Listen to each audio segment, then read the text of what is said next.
மனிதனுடைய வாழ்வில் வருகின்ற இன்பம், துன்பம், அமைதி, பேரின்பம் இவை அனைத்திற்கும் விளைநிலம் மனமே.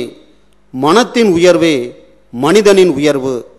மனத்தையே பயன்படுத்தி மனத்தை வளப்படுத்த முறையான கல்விதான் மனவளக்கலை என்று மகரிஷி அவர்கள் நமக்கு அருளி சென்றிருக்கின்றார்கள். பொறியியல் படிக்கின்ற இந்த மாணவ மாணவியர்களுக்கு நமது மனவளக்கலையை பட்டய கல்வியாக நாம் அதில் சேர்த்தோமா என்று சொன்னால் நிச்சயமாக அந்த மாணவர்கள் பயனுள்ள மாணவர்களாக மாறுவார்கள் என்ற கருத்தினை அந்த கூட்டத்திலே அவர்கள் தெரிவித்தார்கள். எங்களுக்கு சற்று தயக்கமாகத்தான் இருந்தது. அண்ணா தொழில்நுட்ப பல்கலைக்கழகத்தினுடைய பாடத்திட்டத்தை முடிப்பதற்கே இந்த கால அவகாசம் எங்களுக்கு இடம் தரவில்லை. இதற்கிடையில் இந்த மனவளக்கலையை பட்டய படிப்பாக சுமார் 2 வருட காலம் இந்த மாணவர்களுக்கு நாம் கற்றுக் கொடுப்போமே, ஆனால் எப்படி நமது இந்த பாடத்திட்டத்தை முடிப்பது, நல்ல தேர்ச்சி விழுக்காடுகளை கொண்டு வருவது என்ற ஐயப்பாடு முதலில் எங்களுக்கு இருந்தது.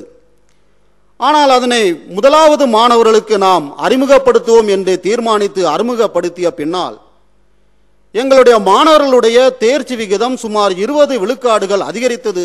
அதனை பார்த்து 2வது ஆண்டு மாணவர்களும் எங்களை வந்து அணுகினார்கள். சார், எங்களுக்கும் அந்த பயிற்சியை நீங்கள் கொடுப்பதற்கு ஏற்பாடு செய்ய வேண்டும் என்று.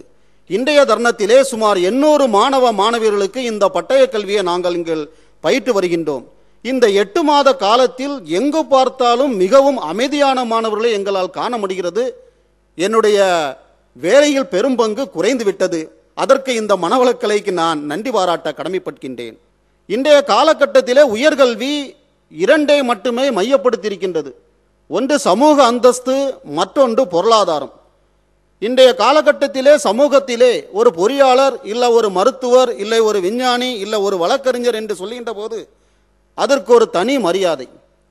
அதிலும் பொறியியல் வல்லுநர் என்று சொன்னால் தகவல் தொழில்நுட்பத்தை நாம் எடுத்து தேர்ந்து படித்தோமானால் மற்ற பொறியாளர்கள் சம்பாதிப்பதை விட 3 மடங்கு அதிகமாக சம்பாதிக்கலாம் என்ற கண்ணோட்டத்திலே மாணவர்கள் அந்த துறையை தேர்ந்தெடுக்கின்றார்கள்.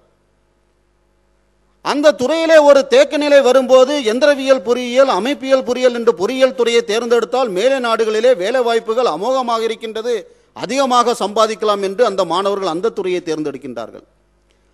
ஆக அதிகமாக சம்பாதித்து பெரும் பணக்காரர்களாகிவிட்டாலும் வாழ்க்கையிலே நிம்மதி வேண்டும், தேக ஆரோக்கியம் வேண்டும். அவர்கள் பெற்ற அந்த பணத்தினை கொண்டு மகிழ்ச்சியோடு வாழ்கிறார்களா என்று சொன்னால் இல்லை. ஆக அவனுடைய வாழ்க்கையானது மகிழ்ச்சியாக அமைய வேண்டும், உடல் ஆரோக்கியமாக அமைய வேண்டும் என்று சொன்னால் அந்த மனத்தை வளப்படுத்தக்கூடிய இந்த மனவளக்கலை கல்வி கட்டாயம் அவசியம். அளவுக்கு அதிகமாக பேராசைகளை வளர்த்து கொள்ளக்கூடாது. போட்டி பொறாமைகள் இல்லாத ஒரு நிலை வேண்டும் என்று சொன்னால் அது பெரும்பாலும் மனிதர்களால் முடியாது. அந்த மனிதர்களால் முடியும் என்ற முயற்சியை மேற்கொண்டு சொல்லிக் கொடுக்கின்ற அந்த கலைதான் இந்த மனவளக்கலை.